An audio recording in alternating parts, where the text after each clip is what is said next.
ஆனால் புதுச்சேரியை பொறுத்தவரை உலகத்தில் எங்கேயும் நடக்காத ஒரு விசித்திரமான ஒரு கூட்டணி, இந்தி கூட்டணி புதுச்சேரியில் இருக்கு.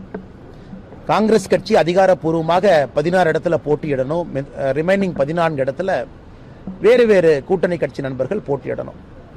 ஆனால் இன்னைக்கு பார்த்தோம் அப்படின்னா இன்னைக்கு காங்கிரஸ் கட்சி அதிகாரப்பூர்வமாக 6 நபர்களை இங்கே சஸ்பெண்ட் பண்ணியிருக்கிறாங்க. காரணம், கட்சியை தாண்டி அவங்க போய் வேட்புமனுவை தாக்கல் பண்ணியிருப்பதாக காங்கிரஸ் சொல்லியிருந்தாலும் கூட நமக்கு தெளிவாக தெரிகிறது, புதுச்சேரியில் இந்தி கூட்டணி என்று சொன்னால் அது குழப்பமான கூட்டணி தான். அது மட்டும் இல்லை, திருமாவளவன் அவருடைய விசிகே கட்சி அவர்கள் கூட்டணி தர்மத்தை எல்லாம் மீறி 3 இடத்துல அவங்க போட்டிடுறாங்க. மார்க்சிஸ்ட் கம்யூனிஸ்ட் கட்சி கூட்டணி தர்மத்தை மீறி அவர்களும் 3 இடத்துல போட்டிடுறாங்க.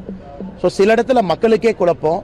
திமுகவும் இருக்கு, காங்கிரஸ் இருக்கு, விடுதலை சிறுத்தைகள் இருக்கு, கம்யூனிஸ்ட் கட்சி, மார்க்சிஸ்ட் இருக்கு. 4 வேட்பாளர்களும் சில இடத்துல இருக்கிறாங்க. அப்படி இருக்கும் பொழுது எப்படி இந்த இந்திய கம்யூனிஸ்ட் மார்க்சிஸ்ட் என்று சொன்னது போல அவங்க 3 இடத்துல இருக்கிறாங்க. அப்படி இருக்கும் பொழுது எப்படி இந்த கூட்டணி இவங்க ஆட்சிக்கு வரும் பட்சத்தில் மக்களுக்கு ஒழுக்கமான ஒரு ஆட்சியை கொடுப்பாங்க? அதனால்தான் இவர்கள் ஆட்சிக்கு வருவதற்கு வாய்ப்பே இல்லை. ஆட்சிக்கு முன்பே இவர்களால் ஒரு கூட்டணியை ஒழுங்காக அமைக்க முடியல. கூட்டணிக்குள்ள பரஸ்பர ஒரு மரியாதை இல்லை. 30 தொகுதிகளும் கூட இவர்களுக்குள்ள இடஒதுக்கீடு செய்து அந்த பேச்சையே அவங்களால காப்பாற்ற முடியல. எப்படி இவர்கள் 5 வருட கால மக்களுக்கு ஆட்சி கொடுப்பாங்க?